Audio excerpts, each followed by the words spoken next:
ରିପୋର୍ଟଟା ପଳେଇ ଆସିବ ପର୍ଟିକୁଲାର ମୁଁ କରୁଛି।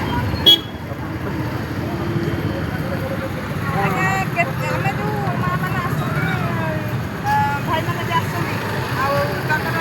ସେ ଶୁଣିବାକୁ ଚାହୁଁଛନ୍ତି ଯେ ଆମର ଏଠି ଦାବି ପାଇଁ ଆମେ ବସିଥିଲୁ ଆକୁ ଏଇ ଯେଉଁ ଗିରଫ କରିବେ ଆକ୍ସନ୍ ନେବେ କେତେ ଦିନ କ'ଣ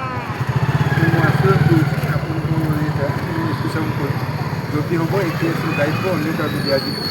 ହେଲା ଆଉ ଆପଣଙ୍କୁ କ୍ଷତିପୂରଣ ପ୍ରଦାନ କରାଯିବ ରେକମେଣ୍ଡ କରିବି ଆଉ ଆପଣଙ୍କୁ କାଷ୍ଟ ପାର୍ଟିକୁଲାରଟା ମିଳିଲା ପରେ ଆଉ ତ ଯେଉଁ ଜେଇଆର୍ କଥା କହୁଛନ୍ତି ସେ ଜେଇଆର୍ଟା ଆମେ ଦେଇଦେଇଛୁ ତହସିଲଦାରଙ୍କୁ ଲେଖି ଆଚ୍ଛା ଆଜ୍ଞା ଏ ଦେଖିଲେ ଗୋଡ଼ ହାତ ନାହିଁ ଗୋଟେ ହାତ ନାହିଁ ହାଣ୍ଡି ଗଲ ଆକୁ ବାଡ଼େଇଛନ୍ତି ଭିଡ଼ିଓରେ ବି ଅଛି ଆମର ଭିଡ଼ିଓ କରୁଛୁ ଆଜ୍ଞା ତାଙ୍କୁ ଇନଷ୍ଟ୍ରକ୍ସନ୍ ଦିଆଯିବ ଯଦି ଟୋଟାଲି ବିଶ୍ୱାସ କଲେନି ସାର୍ ଏମିତି ତରକୁ ତାର କରିବା ପରେ ବି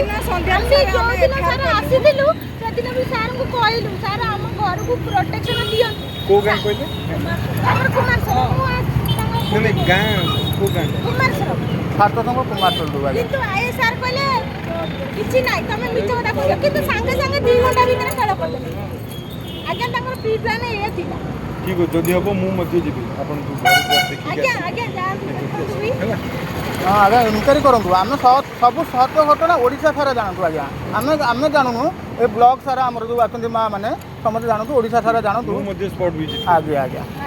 ସତ୍ୟ କି ମିଛ ଜାଣନ୍ତୁ। ଆଜି ଡେଟ୍ଟା ପକେଇଛି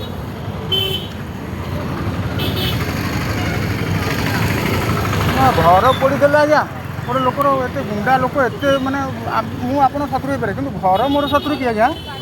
କିନ୍ତୁ ଘର ପୋଡ଼ିଦେଲେ ଲୋକ କେଉଁଟା କହିଲେ ଇଏ ହେଉଛି ଆଜ୍ଞା ଛାତ୍ରସଂଘ ଯେଉଁ କୁମାରେଶ୍ୱର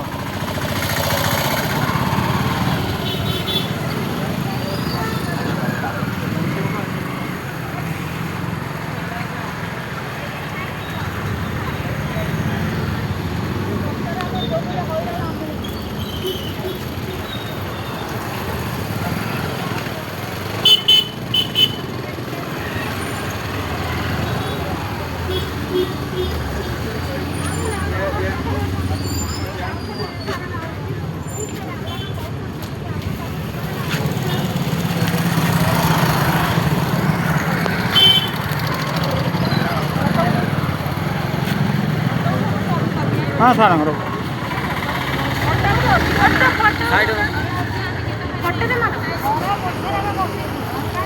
फोटोटा देलु ଆପଣ ଯାଆନ୍ତୁ ଘଣ୍ଟା ଭିତରେ ମୁଁ କାମ ସବୁ